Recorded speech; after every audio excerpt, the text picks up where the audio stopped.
Hi there, welcome to today's video. In this video we're going to try something a little different. Usually somebody releases a new kit and I come on and I review it and tell you all about it and my impressions of it. Well, one of these kits that's recently come out is the H39 tank from Tamiya. This is a fairly exciting new release. It hasn't been done by them before, and it's current state-of-the-art molding and up to Tamiya's excellent standards.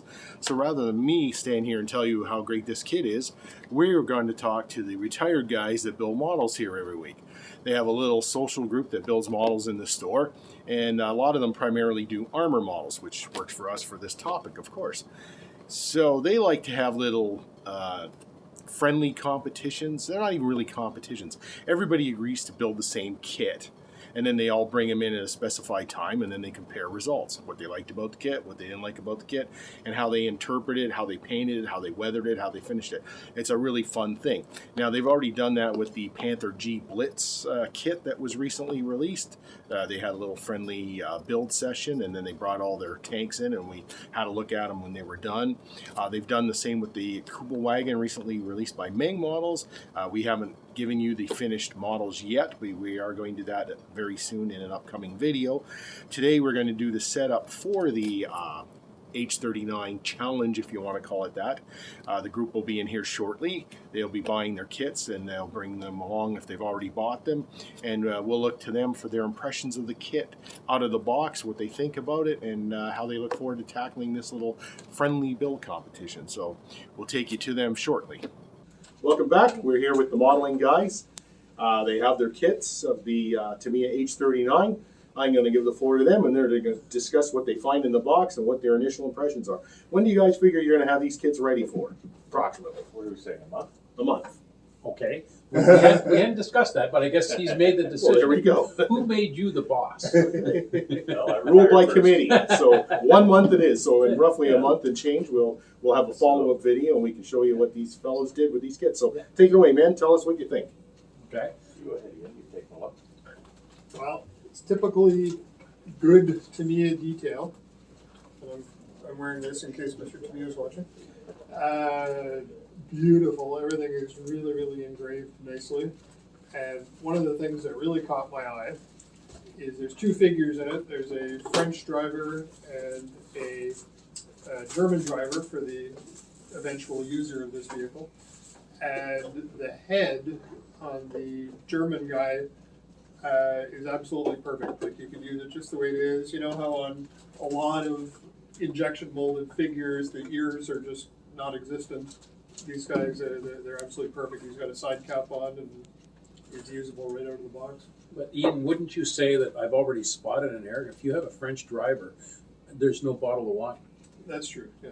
You know, so we'll have to get an aftermarket bottle of wine for the French driver. Yeah, I've got some. Okay. Yeah. All right. Good. Good. Some cheese. And a couple of rifles on the ground. Well, cigarettes. Cigarettes. A couple of Gauloises.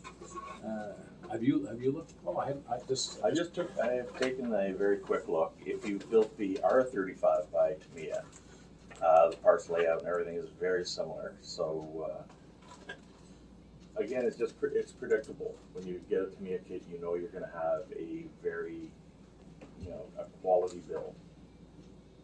Yeah. And I think what I was saying earlier, that Mr. Tamiya seems to be working his way through the Saumur Museum collection here, and I remember seeing the German version of this tank on display in there. So and also I read somewhere that you could swap out the R35 turret with this one to present a version of this vehicle, an early version with the short barrel. Yes.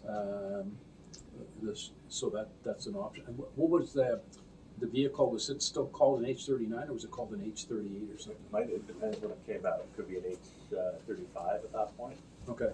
I don't know when the trench skid came out. That's included on this kit. That's probably the main visual difference, apart from the suspension from the R35. And then the other thing is the Bronco had one of these, didn't they? I built one a long time ago, so any comparison to it, I don't know yet. I'd have to look at the kit that I built. many years ago, and compare the two. Length and length tracks, which seems to be the standard with them. I know, Ian, you still like rubber band tracks, but maybe this will. The trash talk begins. No, I'm not trashy at all. I know he does a good job with them. So I don't like You evolved. Is the color brochure like standard for Tamiya now? It is. lately. yeah, Very nice. Yeah. Which is good because for the camo patterns, they give Yeah. you all views. You know, four size at the top. Is there any If there bonus? is a complaint about it, they've only given one French and one German marking option. yeah, But there are so many aftermarket, yeah. sets available. But I think that's Tamiya's way. With anything they offer, they only, they give you 2 examples or 3 examples of a specific vehicle and only markings for those, and that's live with it. Okay. Now the only other thing I have about Tamiya markings or decals is that I usually find them to be fairly thick, and I prefer using some of the aftermarket decals because they're much thinner than and just a little bit more pliable than Tamiya ones.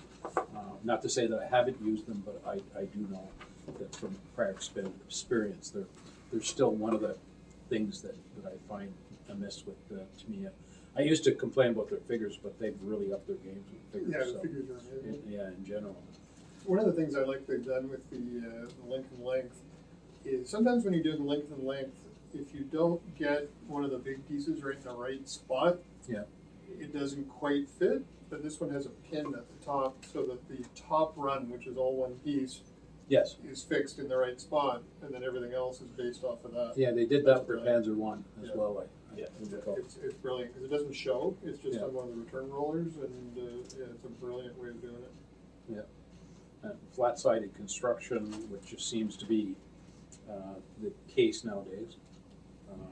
At least the last couple of ones I've built from that. Yeah, I'm looking forward to this one. Was there any etch or metal parts or any of that kind of? There's chains. Chains. There's Okay. some chains in it. Yeah, the French tanks had a thing with these heavy chains. Mhm.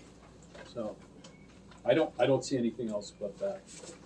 Yeah, with that. I think kudos to Tamiya for putting out one that can be done in German or Yeah. French colors, because Yeah. often they will put out one and later on release the other Yeah, yeah. to increase their sales. But that's a great option. And like I think I said earlier, the only I think that almost every French 39 like this H39 was converted to a German for German use in a number of Anti-partisan things as well. yeah.